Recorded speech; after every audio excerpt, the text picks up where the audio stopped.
Good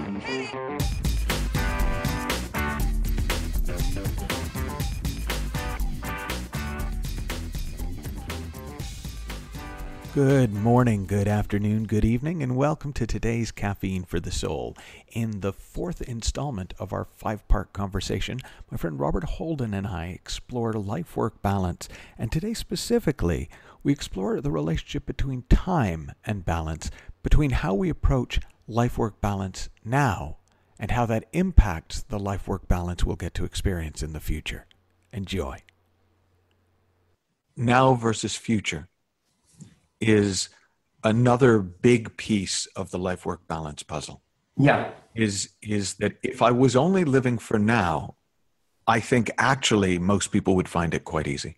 I think because you get up. I mean, it's one of the reasons that I've always slightly envied people with jobs, in the sense that, you know, how do you know what you're going to do today? Somebody tells you. Yeah. It's not like I could do anything or nothing or everything. Yeah. And so there, in a way, if you only had to live for now, you'd work when you felt like working. You wouldn't work when you didn't feel like working, and it probably would balance out by itself. And yet I think, have to take into account, okay, if I want to have a book out by a certain date, if I want to have a certain amount of money in the bank when I'm 60, if I want to be able to go on holiday in 9 months, we have all these future markers that externally affect how we treat life-work balance in the moment. Yes, absolutely. Just before this podcast, Holly and I went out to lunch today with two friends who are over from the States. So we went out to lunch in London, and they've come over with their 3 children, 3 boys, and they're here for a Harry Potter pilgrimage.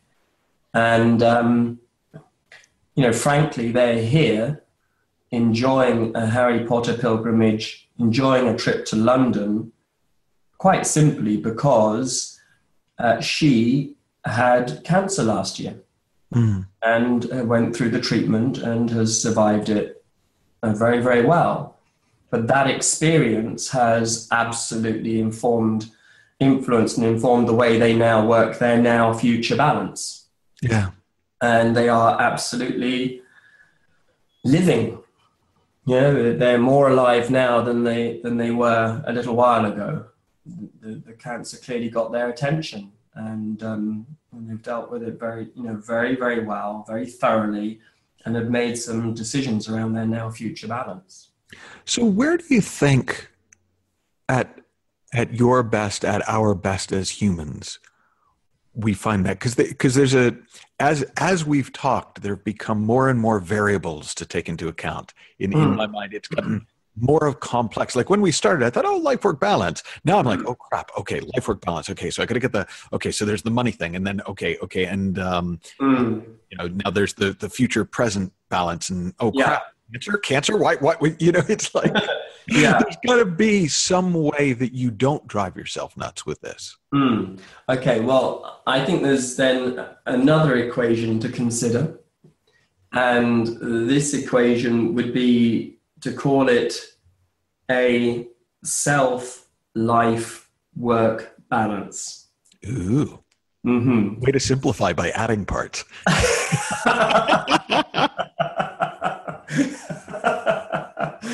Oh dear. Well, look. Not quite sure you understand how this works, Robert, but let's just roll with it. Let's see where it takes us.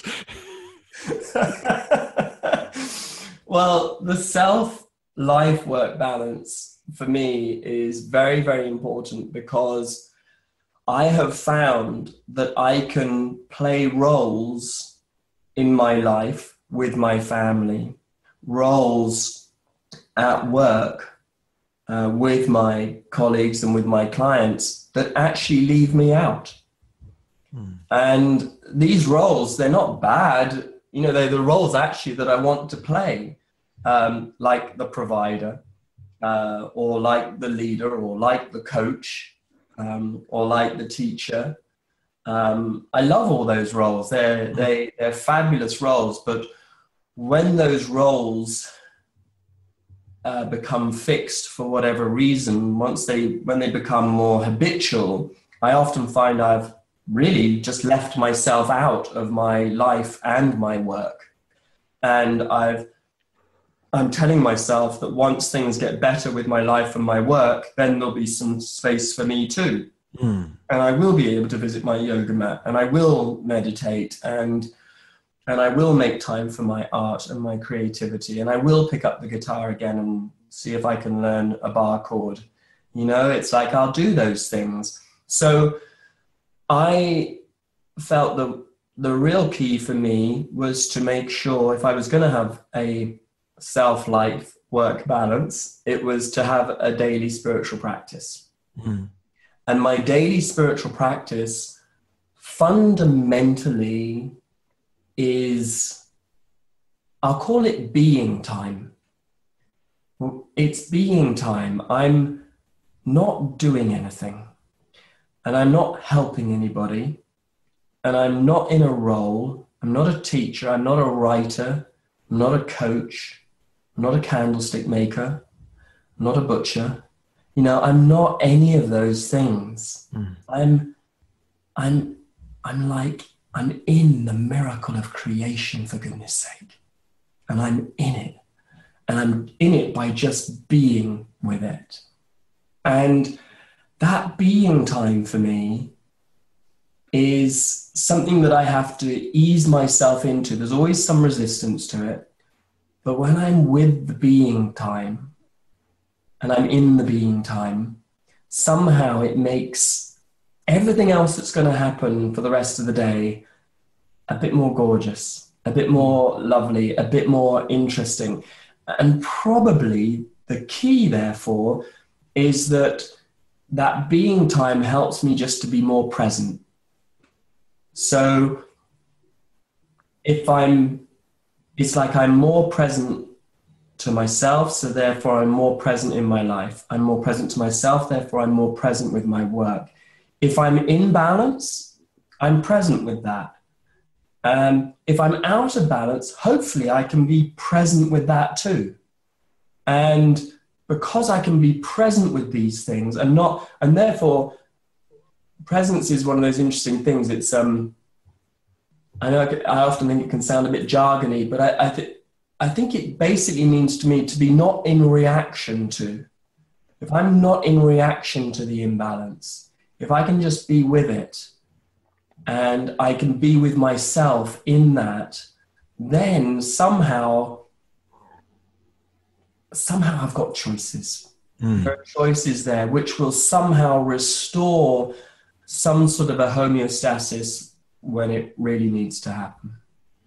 Well, that's interesting because I find, and I've not thought about it in these terms, but there is no question that when I get up from, say, my desk where I've been writing, or I get up from, recording this, there's a moment when I go to make a cup of coffee, or I go to the bathroom, or when I get up, that's actually, I can come back to myself instead of staying in the activity. And that's almost how I know that I'm in balance, is that when I'm done, I'm actually done, even if it's just for 5 minutes. And there's not something else rushing in to take its place. I come back to myself between each burst of productive activity. And there's something really interesting about how hard it is to do nothing. Robert has a series of calendars where there's a thought or reflection for the day, and you can find out more at robertholden.org. You can also, he often will post a page from one of his calendars on Facebook. Tomorrow we're going to complete our conversation, and we're going to explore life-work balance in one last context, which is the relationship between productivity and busyness. Until then, have fun, learn heaps, and we'll see you soon.